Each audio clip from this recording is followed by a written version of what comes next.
우리나라에서 유일하게 헌법을 파기한 사람이 윤석열이었는데 또 하나가 생겼어요. 최상목. 예. 이 두 사람인데 제가 내일 그분을 만나기로 했습니다. 제가 직접 최상목 대행과 얘기를 나눈 게 아니고 그분이 중간에 서서 최상목 대행의 의사를 저와 조정을 했는데 그분이 누구예요? 이제 민주당 네. 간부인데 제가 한덕수 총리도 마지막 순간에 자기 부인 관계를 네. 제가 국회에서 얘기를 했잖아요. 맞습니다. 네.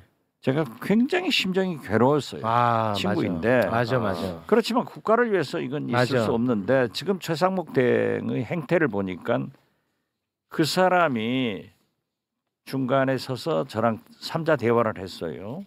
그런데 최상목 대행이 뭐라고 했느냐? 첫째, 네.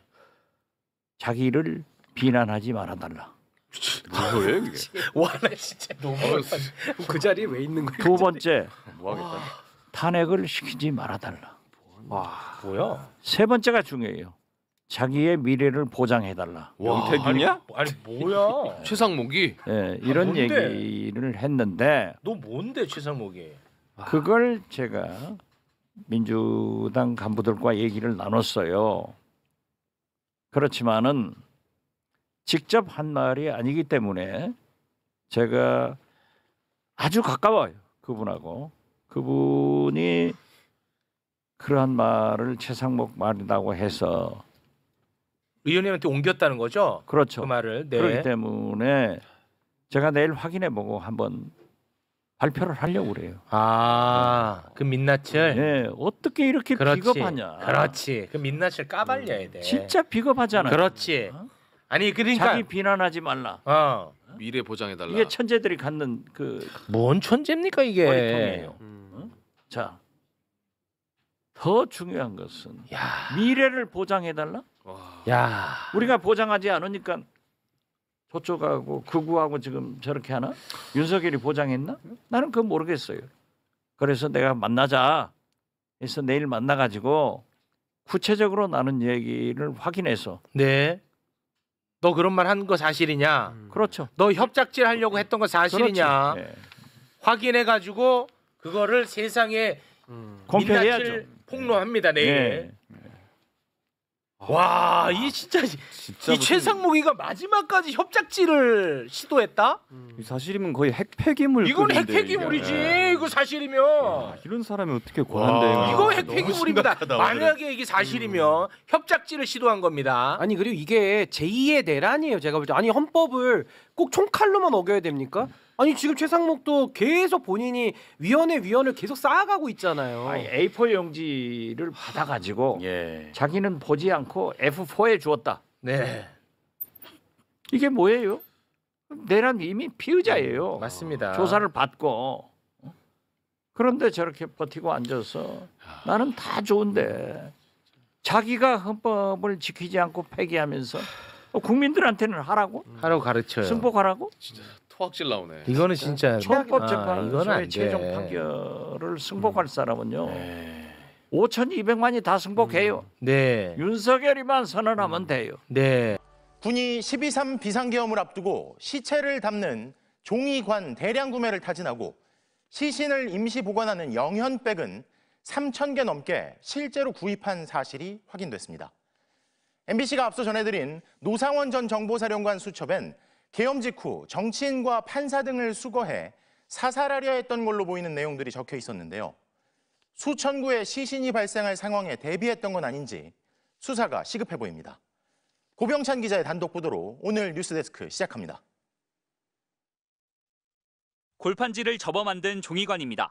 지난해 8월 22일 이군단 사령부 소속 군무원이 서울의 종이관 제조업체에 연락을 했습니다. 군부대에서 근무 중인데 영연, 즉 시신이동 보관업체를 알아보고 있다며 제작 소요 시간은 물론 한 번에 몇 개까지 운송할 수 있냐고 물었습니다. 그러면서 사망자가 예를 들어 3,000개가 필요하다면 어떻겠냐고 말을 꺼낸 뒤 종이관 1,000개를 구매할 경우 가격이 얼마냐고 구체적으로 문의했습니다. 구매 계획을 구체화해서 보고하겠다고 한 군무원은 그 후로 연락이 오지 않았고 해당 업체도 종이관을 보내지는 않았습니다. MBC 취재 결과 군이 시신 처리를 위해 민간업체에서 관을 사들인 전례는 지난 5년간 없었고 창군 이래로도 한 번도 없을 거라는 게 군 관계자 설명입니다.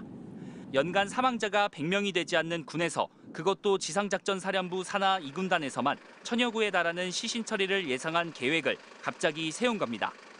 또 육군이 실제로 시신을 임시 보관하는 영연백을 대량으로 사들인 사실도 추가로 확인됐습니다.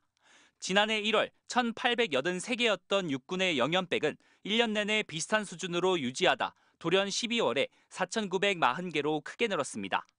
평소 보유량의 2배 가까운 3114개를 갑자기 구입한 건데 MBC가 기록을 확인한 2021년 이후 육군이 이렇게 많은 영연백을 보유한 적은 없었습니다. 12월 3일 윤석열 대통령의 비상계엄 선포를 전후해 군이 무언가 다수의 시신 발생을 대비한 게 아니냐는 의혹이 제기됩니다.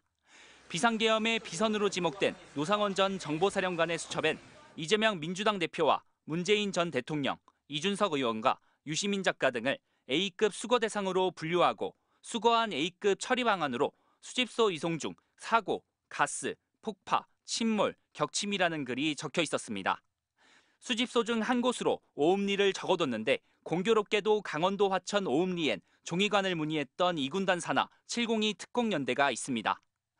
대통령 권한대행인 최상목 경제부총리가 국무회의를 열고 방송통신위원회법 개정안에 대해 거부권을 행사했습니다. 윤석열 정부 방통위에 기형적인 이인 체제 운영을 막기 위해 위원 5명 중 최소 3명은 모여야 회의를 열 수 있도록 규정한 건데 최 부총리가 이걸 막아선 겁니다. 합의제 중앙행정기관으로서 방통위 안정적 기능 수행을 어렵게 할 우려가 크기 때문에 최 부총리의 거부권 행사는 지난주 명태균 특검법에 이어 닷새만이자 지난 12월 대통령 권한대행을 맡은 뒤 벌써 9번째입니다. 최 부총리는 이어 윤석열 대통령 탄핵심판 선고를 앞두고 격화된 진영 갈등에 대해서도 언급했습니다. 어떠한 결정에도 결과를 존중하고 수용해 주실 것을 국민들께 다시 한번 간곡히 호소드립니다. 서부지법 폭동 등 폭력 사태를 우려한 호소였지만 헌재 판단을 수용해달라는 말은 곧바로 최 부총리 자신에게 돌아왔습니다. 마은혁 헌법재판관 후보자를 임명 안 한 건 위헌이라는 헌재 결정이 났는데도 최 부총리가 3주째 마 후보자 임명을 미루고 있기 때문입니다.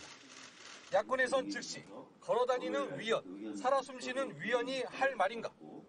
헌재 결정을 정면에서 거부하고 있는데 부끄러운 줄 알아야 한다고 날을 세웠습니다. 헌법을 지키지 않으면서 다른 자리에 가서는 헌법을 준수하자. 그분이 얘기를 하다 보니 소위 흰소리로 들립니다. 탄핵소추 카드를 만지작거려온 더불어민주당은 참을 만큼 참았다며 거듭 최 부총리에게 내일까지 마은혁 후보자를 임명하라고 최후 통첩했습니다. 어제 열린 박성재 법무장관의 탄핵심판 1차 변론. 국회 측은 박 장관이 계엄 직후 안가회동에 참석하는 등 내란 행위에 관여했고 국회에 자료 제출을 거부하는 등 국회법을 위반해 파면이 불가피하다고 주장했습니다. 박 장관 측은 탄핵 소추가 졸속으로 이뤄졌고 사유도 불명확하다며 각하돼야 한다고 맞섰습니다. 재판부는 어제 한 차례 변론을 끝으로 변론 기일을 종결했습니다. 형사재판 진행을 이유로 절차가 정지된 손준성 검사 탄핵 사건을 제외하면 현재 헌법재판소에 계류 중인 탄핵 심판은 윤석열 대통령과 한덕수 국무총리, 조지호 경찰청장, 박성재 장관 등 4건입니다. 조지호 청장을 제외하고는 변론 기일이 종결돼 결론만 남았습니다. 헌재는 윤 대통령 탄핵 심판 선고 기일 일정을 어제도 발표하지 않았습니다. 선고가 이번 주라는 걸 전제로 보면 목요일 아니면 금요일로 좁혀진 겁니다. 이 경우 오늘 아니면 내일 공지가 있어야 합니다. 헌재의 숙고가 길어지다 보니 다양한 주장도 나오고 있습니다. 다음 주로 예정된 민주당 이재명 대표의 공직선거법 위반 2심 선고 뒤로 헌재 선고를 미루자는 주장이 국민의힘 쪽에서 나오기도 했습니다. 하지만 헌재가 정치적 이해관계까지 고려해 선고 기일을 지정하지 않을 것이라는 게 대체적인 시각입니다. 5대 쟁점 중 하나라도 중대한 헌법 위반으로 드러나면 파면될 수 있기 때문에 인용 가능성이 높다는 게 법조계 중론입니다. 박종근 전 특전사령관의 육사 동기인 한 변호사가 곽 전 사령관의 아내에게 수차례 접촉을 시도한 사실이 드러난 건데요. 대통령 구속 취소로 분위기가 바뀌었고 도움을 주려는데 왜 거절하냐며 민주당에 협박당하고 이용당했다고 밝혀보면 어떠냐. 나중에 땅을 치며 후회할 거다와 같은 회유와 압박을 했다고 합니다. 곽종근 전 특전사령관의 육군사관학교 47기 동기인 배모 변호사. 지난 10일과 13일 곽 전 사령관 아내에게 장문의 문자 메시지를 잇따라 보냈습니다. 배 변호사는 윤석열 대통령 구속 취소 전만 해도 대선을 준비하자던 여론이 이제 탄핵 기각과 각하로 흘러가고 있다고 주장하며 헌법재판관도 같은 결론을 내릴 걸로 예상된다고 분위기를 잡았습니다. 그러면서 곽 전 사령관의 지금 같은 태도는 본인에게 치명적일 것이라며 민주당이 보호해 줄 거라고 믿는다면 나중에 땅을 치며 후회할 것이라고 했습니다. 황교안 전 국무총리의 무료 변론을 언급하면서는 자유우파에서 도움을 주려 하는데 왜 거절하느냐고도 했습니다. 그러면서 본심을 꺼냅니다. 김병주 의원 등 민주당에 협박 이용당했다. 민주당 요구에 따라 한 진술은 전부 탄핵몰이, 내란몰이를 위한 것으로 사실이 아니라고 당당히 밝혀보는 게 어떠냐는 겁니다. 곽 전 사령관 아내가 더 이상 연락하지 말라고 하자 배 변호사는 지난 13일에는 전화를 걸어왔습니다. 다 같이 살 수 있는 길이 있는데 제가 그래서 이제 다 같이 살고 이런 표현을 이제 드린 건데 다 같이 살 수 있는 곽 전 사령관 측은 배 변호사가 지난 1월 초에도 비슷한 내용의 회유 시도를 했었다고 MBC에 밝혔습니다. 배 변호사는 MBC와 통화에서 동기생이라 연락을 한 것이고 다른 의도는 없다면서 회유 의혹을 부인했습니다. 또 매우 혼란스럽고 불안과 공포 속에서 하루하루 국민들의 삶이 허리가 꺾여가고 있습니다. 우리 헌법재판관님들께서도 너무나 잘 인지하고 목도하고 계시다시피 헌법재판소로 이곳을 둘러싼 수많은 혼란과 갈등이 존재합니다. 그것이 눈에 보이는 헌법재판소를 둘러싼 갈등만이 있겠습니까? 지금 대한민국 곳곳에서 전 국민이 대통령 윤석열의 내란 사태로 그 이후로 너무나 심한 고통과 스트레스를 받고 있는 것을 너무나 잘 알고 계실 겁니다. 사실 오늘 법무부 장관 박성재 피청구인에 대한 탄핵 심판이지만 온 국민은 내란 우두머리 피의자 윤석열 대통령에 대한 탄핵 심판 선고일이 언제일지 그것이 가장 큰 관심사일 것입니다. 피청구인 박성재 법무부 장관에 대한 파면을 포함해서 대한민국을 구한다는 국의 심정으로 헌법재판소 재판관님들께서 대한민국 국민들을 어여삐 여기셔서 하루라도 빨리 탄핵, 대통령에 대한 탄핵 선고기일을 지정해 주실 것을 주제와 관련 없지만 제가 간곡하게 요청드리고 호소드립니다. 대한민국 국민들이 너무 힘듭니다. 재판관님들께서도 그 중압감과 고통에 괴로우시겠지만 더 큰 고통을 안고 하루하루 힘들게 살아가는 국민들을 위해서라도 법무부 장관을 포함한 윤석열 대통령에 대한 탄핵 심판도 서둘러 주실 것을 국민의 한 사람으로서 간곡하게 부탁드립니다. 고맙습니다.